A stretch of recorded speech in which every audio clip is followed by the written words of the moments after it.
The year is 1878, and Dodge City is no longer the town of buffalo hunters and bleached bones. The cattle trails have made it rich, but with that wealth comes gamblers, gunmen, and restless cowboys hungry for whiskey and trouble. In the smoke-filled halls and along the blood-stained boardwalks, reputations are forged in an instant. And at the center of it all stands Sheriff Bat Masterson, young, sharp-eyed, and already a legend in the making. But this year will test him like no other. A voice that softened the hardest men will be silenced, sending shockwaves through Dodge. A reckless son of privilege will ride for vengeance, and Bat himself will lead a posse through storm and darkness in pursuit of justice. This is Chronicles of the Old West. Episode 5 of Steel and Silk, The Life of Bat Masterson.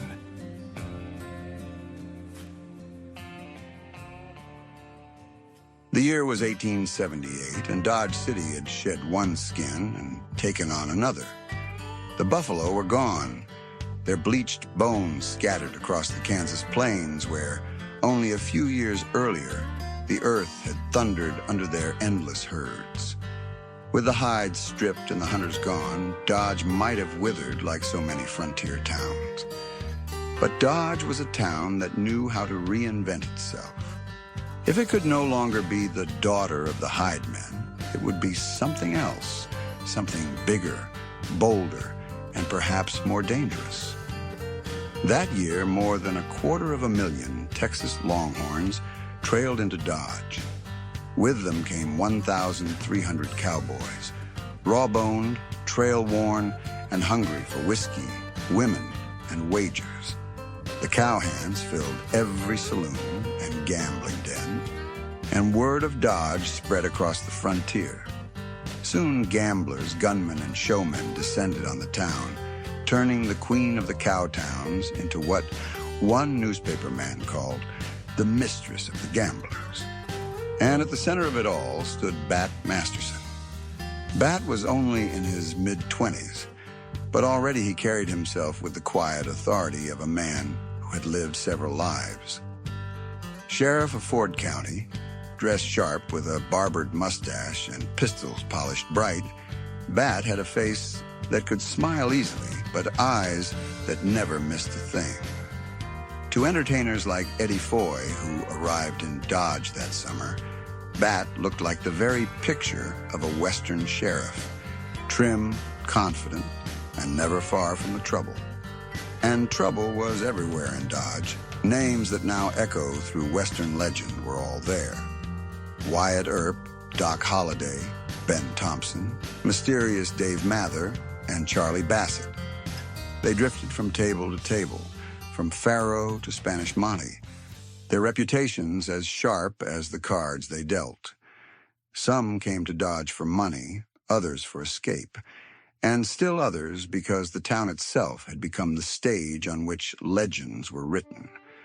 But Dodge was more than pistols and poker. The town thrived on spectacle. Gambling houses like Ben Springer's Comique and Hambell's Varieties competed not only with cards and dice, but with music, song, and laughter. Entertainers from the East came to ply their trade before audiences of cowboys and card sharps. Among them was a singer whose voice would leave Dodge forever changed. Her name was Dora Hand. By night, she was the star of the stage, her voice floating through smoke-filled saloons, softening even the hardest men with sentimental ballads. By day, Dora was something else entirely. Kind, refined, respected by Dodge's womenfolk as much as its gamblers. She sang hymns at Sunday service, worked with the Ladies' Aid Society, and gave of herself freely in a world where kindness was often in short supply. To the cowboys, she was the queen of the fairy bells. To Dodge City, she was its heart. And in October of 1878, she was murdered in her sleep. The murder was no random act of violence. It came at the hand of Jim "Spike" Kennedy, the reckless, privileged son of a wealthy Texas cattle baron. Born into money and entitlement, Spike lived as if the world itself were his to spoil. He drank too much, gambled too freely, and carried himself with the swagger of a man who believed he could buy or bully his way out of anything.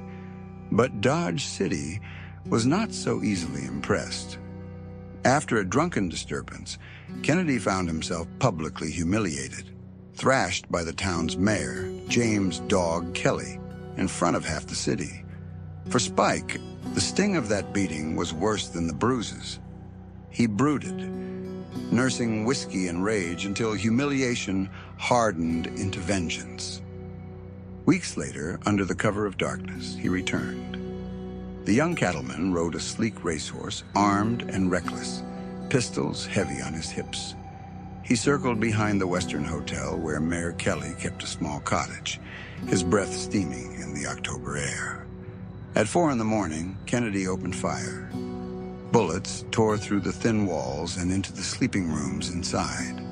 But fate, or cruelty, played its hand. Kelly was not there. He lay ill at Fort Dodge. In his bed, under his blankets, slept the woman who had been singing for Dodge just hours earlier, Dora Hand. One shot found her, striking beneath the arm. Death was instant, merciless. The voice that had softened the rough edges of Dodge City's hardest men was silenced forever. When lawmen Wyatt Earp and Jim Masterson rushed to the scene, they found Fanny Garretson, another performer, shaking in terror outside the cottage, the air still heavy with smoke. Inside lay Dora, her face peaceful as if still in a dream, but life gone from her body. The news spread like wildfire. Dodge City mourned, but mourning was quickly replaced with fury. Dora had been loved, and her murder demanded justice. That justice would fall to Sheriff Bat Masterson. Bat knew the killer had hours head start, and with it, a dangerous advantage. Spike Kennedy rode a fine racehorse, bred for speed and endurance, an animal worth a small fortune. If Kennedy could keep that horse under him, he might slip across the plains and into Texas, where his father's money and influence would shield him from the hangman's rope. To stop him would take more than grit. It would take the right men. When word spread that Dora Hand had been murdered, half of Dodge City clamored to join the chase. Cowboys, gamblers, even townsfolk eager for vengeance pressed forward, demanding a place in the posse. But Bat was no fool. The man they hunted was armed, reckless, and desperate. A crowd of amateurs would only slow the pursuit and get themselves killed. So Bat chose carefully. Charlie Bassett, his old comrade and trusted ally. Wyatt Earp, cool-headed and deadly when it counted. Bill Duffy, steady with a rifle. And Bill Tilghman, already proving himself as a man who could be counted on in a fight. Together, they made a lean, sharp-edged company, the kind of posse that struck fear as much as they inspired confidence. Bat reasoned their quarry would head south, toward the Texas Panhandle and the safety of his father's reach. If they rode hard and cut across country, they might intercept him. That night, the posse left Dodge behind. The October sky turned black and unforgiving. Cold rain pelted their slickers, stinging their faces. Hail rattled off their hats and horses' flanks. The trails became rivers of mud, and still they pushed forward, 75 miles through darkness, grit, and storm. They rode without sleep, their breath steaming in the chill, the only sound the slap of reins and the muffled thud of hooves. By dawn, soaked to the bone and hollow-eyed from exhaustion, they reached the Cimarron River. The storm had washed the ground clean. No fresh tracks scarred the banks. The earth itself seemed to hold its breath. No one had crossed since the rains began. The posse waited, silent and watchful. Their rifles lay across their saddles. Horses shifted and stamped, eager to move. Each man knew they might have only one chance. Then, as the first pale light spread across the horizon, they saw him. A lone rider cutting across the open flats, heading for the river at a gallop. The fine horse beneath him gleamed with speed. Even at a distance, there was no mistaking the reckless tilt of the rider in the saddle. It was Spike Kennedy. When Kennedy saw the posse, he spurred his sleek racehorse into a desperate run the instant he recognized who blocked his path. Bat and Wyatt shouted for him to halt. Kennedy ignored them. The racehorse thundered forward, rifles cracked.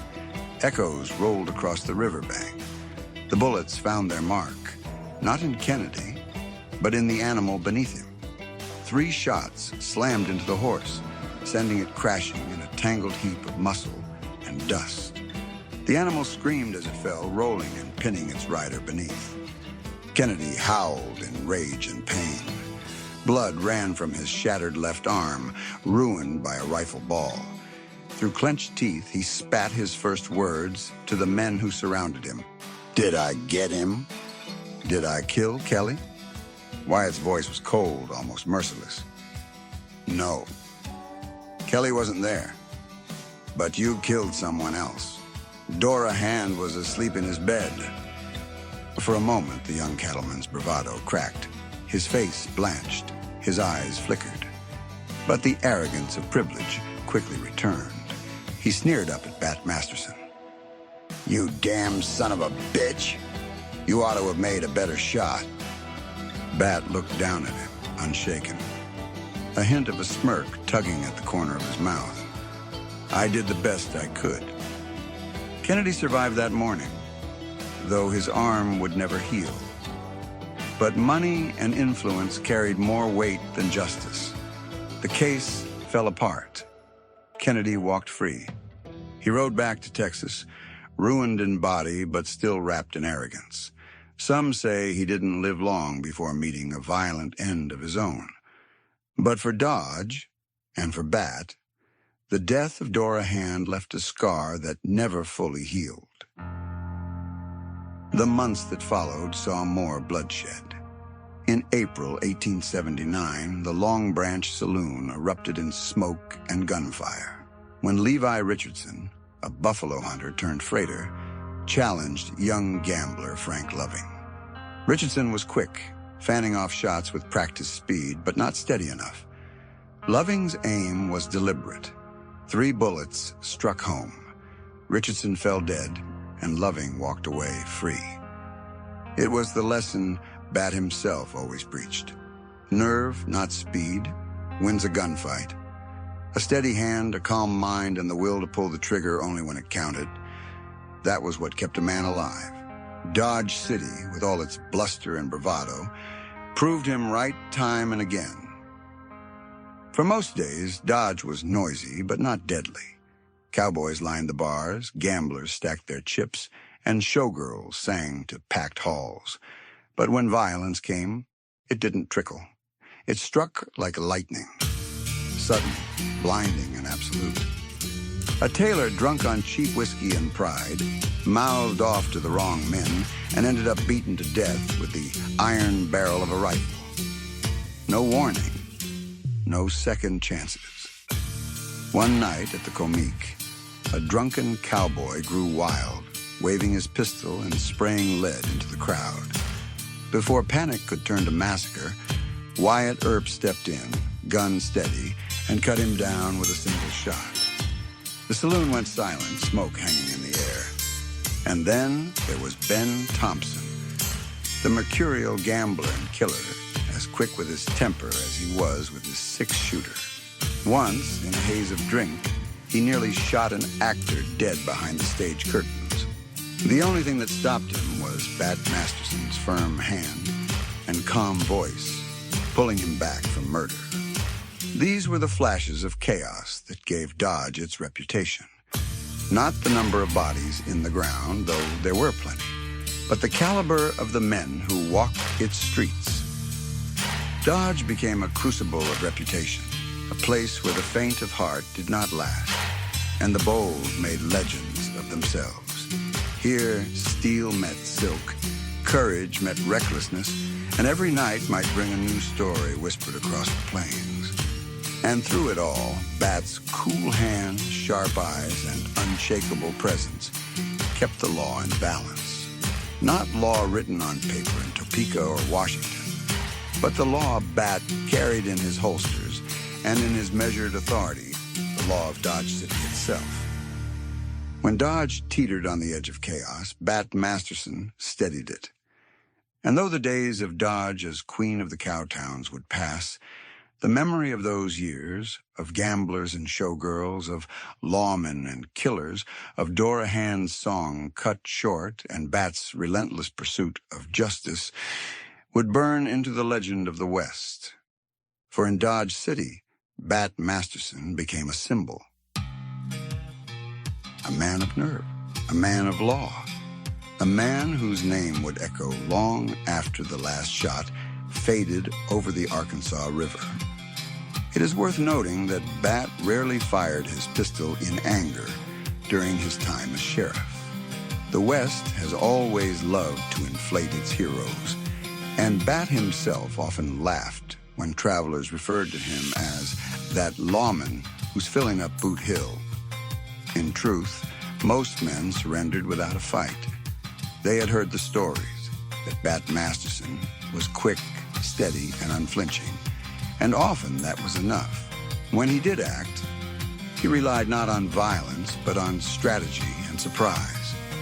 Take July of 1878. A telegram arrived from Fort Lyon. A prisoner named Davis had slipped the bars and vanished. The message was short, clipped, urgent. Be on the lookout. Davis is dangerous. Believed to be headed east. Possibly aboard train, no description available. That was all Bat had to go on. No description, no age, not even a first name. Just a warning and a hunch. When the eastbound train whistled into Dodge that afternoon, Bat was already waiting. The cars groaned to a halt, steam rising in the summer heat. Townsfolk gathered to meet arrivals or send off loved ones, but Bat kept to the shadows, watching. He let the passengers settle before climbing aboard at the caboose. He moved quietly, coat buttoned over his badge, his revolver resting easy on his hip. His eyes worked the way a tracker reads the ground, searching for signs others would miss. One by one, he studied the faces. Cowboys, drummers, settlers, even a family with a crying child. All seemed ordinary enough. And then, halfway down the coach, Bat saw him. The man avoided his gaze, shifting uneasily in his seat, hands clasped too tight in his lap. He looked like a man trying not to look like anything at all. That, more than anything, caught Bat's attention. Bat could not be certain, but instinct spoke. Years on the plains, years hunting men and game alike, had taught him that sometimes the smallest tremor gave away the truth. He stepped toward the man with the casual air of an old friend and said, almost warmly, "Why, hello, Davis. How are you?" The man's eyes flickered, his mouth opened and closed. He stammered as if rummaging through memory for this supposed acquaintance. That instant of confusion betrayed him. Bat extended his hand, still smiling. The man, caught between fear and politeness, reached for it. In the blink of an eye, Bat's grip turned iron. He yanked the fugitive from the seat, spun him against the wall, and snapped irons around his wrist before the man could draw a breath. The other passengers gasped. The train car went silent, the only sound the rattle of chains and the fugitive's curses. But Bat's face remained calm, almost amused. He had staked everything on a gamble of nerve and instinct, and won. That night, Davis slept in the Dodge jail, and by morning he was on his way back to Fort Lyon in custody. No gunfire, no chase, no blood spilled on the floorboards of the train. Just Bat's unshakable nerve, his gambler's bluff, and his perfect timing. Horse stealing, however, was another matter. In western Kansas in the late 1870s, stealing a horse was akin to stealing a man's life. For settlers, for cowboys, for hunters, a horse was survival itself, and it fell to Bat to track thieves across rivers, plains, and state lines. Shortly after taking office, word reached Dodge that a horse thief was on the run. James McDuff had lifted 2 fine animals from a man named Miles Mix and made for Las Animas, Colorado, where law often ran thin and fugitives could lose themselves in the shuffle of saloons and stockyards. Mix went straight to Bat, demanding justice. Bat wasted no time. Together, sheriff and victim mounted up and rode hard across the plains, the trail stretching more than 100 miles westward. The sun beat down by day and the nights fell cold, but they pressed on. By the time they reached Las Animas, Bat's instincts were sharp, his eyes scanning every corral and stable. Yet McDuff was nowhere to be seen. Dodge's sheriff might have been new to the badge, but he was no stranger to the ways of the frontier. He knew a fugitive rarely traveled alone. There were always friends, acquaintances, men who could be leaned on for food, shelter, or silence. Bat began asking questions. He found one of McDuff's associates lingering near a saloon, a man with shifty eyes and a nervous twitch. Bat closed in on him, pressing harder with every word. There was no bluster, no wasted threats, just a steady, relentless pressure until the man cracked. Finally, with a curse, he spilled the secret. McDuff was holed up in a nearby parlor house. Bat and Mix made for the place, pushing through the front door with revolvers drawn. The madam shrieked, patrons scattered, and upstairs they found their quarry. McDuff had crawled beneath a bed like a cornered coyote, clawing at the floorboards as if he could dig his way out. He spat curses, his boots kicking wildly, but Bat's hands were stronger. With a swift tug, the sheriff dragged him into the open. The irons snapped shut with a metallic finality. McDuff's fight ended right there. Bat marched him back to Dodge in chains, a spectacle that made headlines in the Dodge City Times. The paper praised the young sheriff's grit, calling the capture the opening act in an interesting drama on the boards. And indeed, it was only the beginning. That spring, 4 men from Walnut Creek arrived in Dodge seeking their stolen horses. Bat tracked the animals to Brush along the river and to Hambell's stable. The owners were satisfied, but Bat was not. He pressed on, determined to find the thieves themselves. His suspicions fell on Henry Martin and a man who would one day stand beside him as an ally, Bill Tillman. Tillman was arrested, though released soon after when no evidence tied him to the crime, but the incident revealed something essential. Dodge was a town of shifting loyalties, where friends and enemies often traded places depending on the day. All through 1878, Bat's name spread across Kansas. Each arrest burnished his reputation. George Foster taken in for horse theft. James Smith hauled in from Ellis County, stolen stock recovered and returned to its rightful owners. One by one, the papers carried the news. The Dodge City Times called him an excellent catch, a sheriff who seemed never to rest, never to turn aside from a chase. Word traveled fast. Bat Masterson was relentless. But Dodge was not a town that gave unqualified praise. For every admirer who toasted Bat in the saloons, there was a critic sharpening his pen. The rival newspaper, the Ford County Globe, took almost daily delight in mocking him. Where the Times painted him as tireless, the Globe painted him as reckless, careless with the law, arbitrary in his authority. The harshest blow came when Bat held 2 men in jail without formal charges for nearly 2 weeks. To Bat, it was simple prudence. Better to keep suspicious men behind bars than risk them vanishing into the night. To his enemies, it was tyranny. The Globe blasted him for arbitrary exercise of power, suggesting Dodge's sheriff had grown too fond of playing king.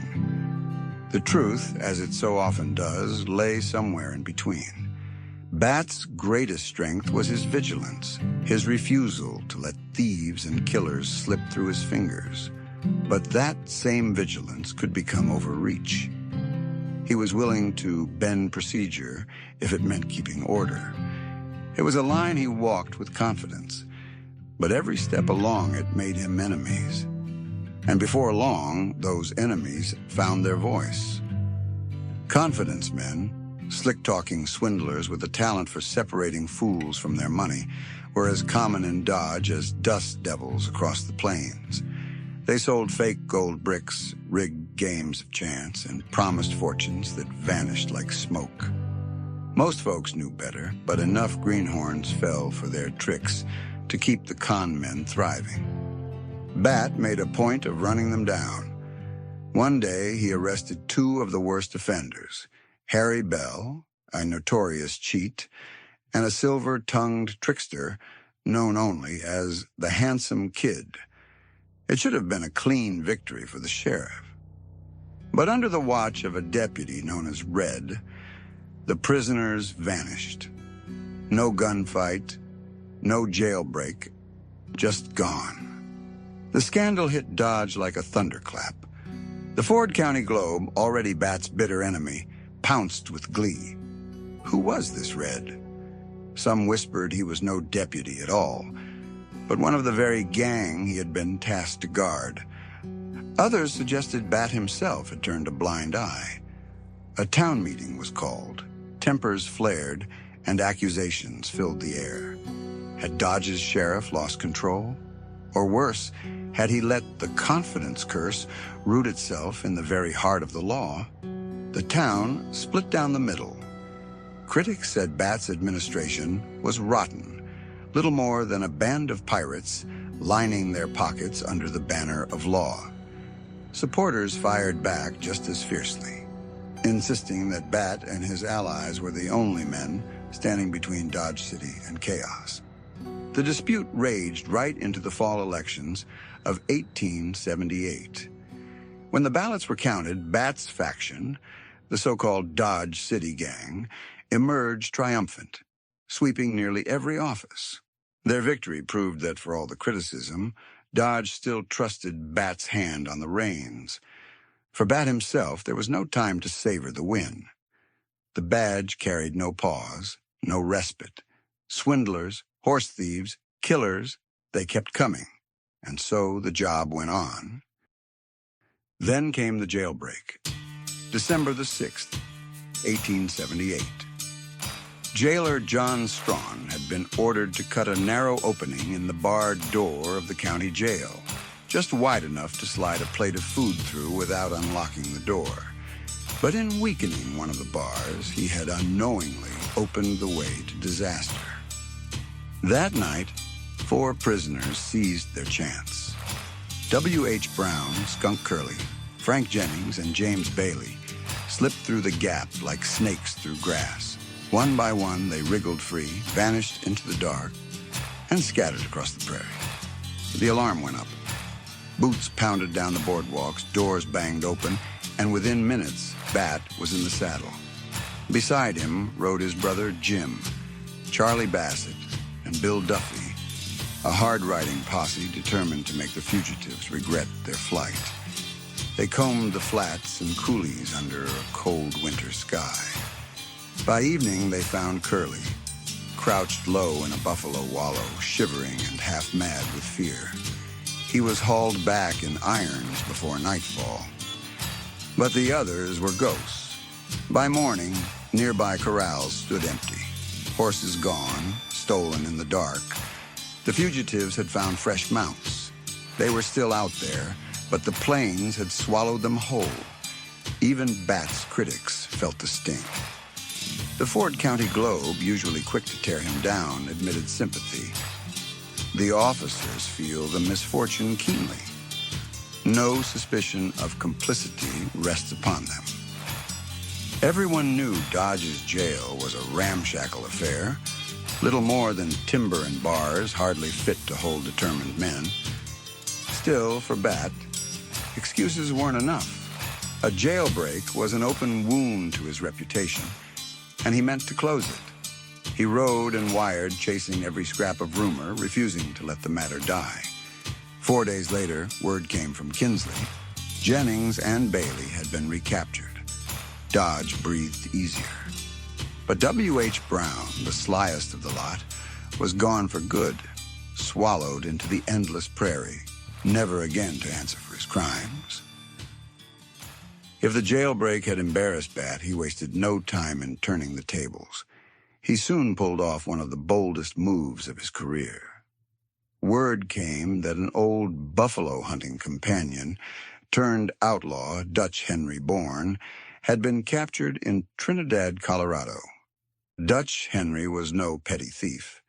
He was a man of bearing, polished in manner, but dangerous to the core.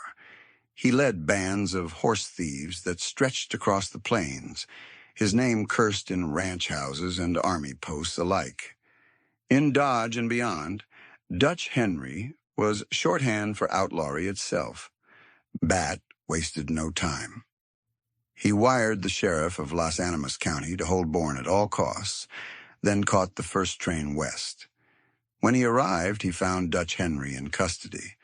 But holding him was one thing, releasing him was another. The local authorities were reluctant. Whispers floated through the courthouse. Nevada wanted Bourne, and Nevada would pay $500 for the privilege. Bat bristled at the very idea. Money, he knew, had a way of talking louder than justice. He demanded a hearing and stood in court as witness. The defense attorney, bold as brass, tried to twist Bat into knots, pressing, needling, cornering with technicalities. But Bat was no greenhorn before a judge. He fired back with sharp, cutting words that left the gallery buzzing and the lawyer red-faced. Exactly how he won custody of Dutch Henry remains a mystery. Some said Bat out-argued the court with sheer force of will. Others whispered he bent the rules, or that his reputation alone was enough to cow the officials. Whatever the truth, when Bat walked out of Trinidad, Dutch Henry Bourne walked with him in irons. The Dodge City Times captured the moment with a wink. How Bat got possession of the prisoner without payment of reward and without a requisition will probably be explained in a yellowback storybook. However it happened, Bat had done the impossible. He delivered Dutch Henry to Dodge for trial, a feat that proved he could reach across state lines, outmaneuver rivals, and bring in fugitives no matter how notorious. Bourne was ultimately acquitted on the old mule theft charge, but the trial itself hardly mattered. What mattered was the message. Bat Masterson could and would go farther, faster, and harder than any lawman in Kansas to see justice done. It was a lesson he never forgot, and neither did Dodge. By the opening weeks of 1879, Bat Masterson had outgrown the title of county sheriff. He now carried a second badge, that of Deputy U.S. Marshal. It was more than metal pinned to his vest. It meant freedom from county borders, authority that stretched across Kansas and beyond. No longer confined to Ford County, Bat could chase fugitives wherever the trail carried him. His reputation grew with it. Newspapers across the plains hailed him as brave, daring, and cool under fire. His name was spoken not just in Dodge, but in Topeka, Denver, even as far away as St. Louis. And yet, Dodge remained Dodge. Still, Bat pressed on. He rode after thieves across frozen rivers, intercepted stolen stock along the trail, and penned letters straight to the governor demanding clarity on bounties and rewards. Every week brought a new challenge, every night a new risk. The work was relentless, it was thankless, and it was dangerous. But Bat never flinched. To some, he was little better than a pirate, running Dodge City like a private fiefdom, surrounding himself with allies in office. To others, he was the town's savior, the one steady hand holding chaos at bay. Both sides might argue, but none could deny the fact. Bat Masterson was Dodge City's lawman, and through it all, he lived by a creed that cut through the bluster of frontier justice. Not the rough boast of scare 'em and catch 'em, but something sterner, sharper, more enduring. Catch 'em and convict 'em.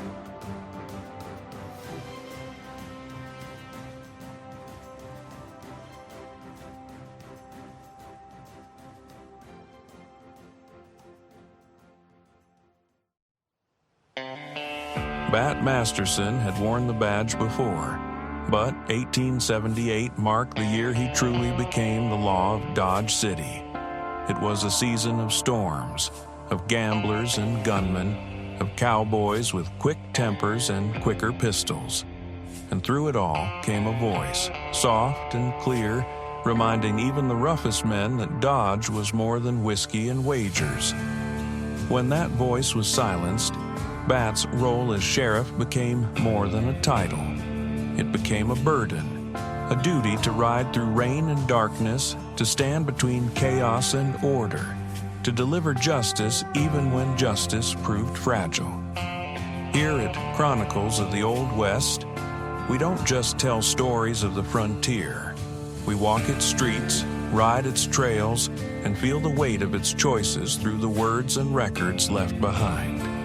If this journey gave new life to a time long past, we invite you to share it.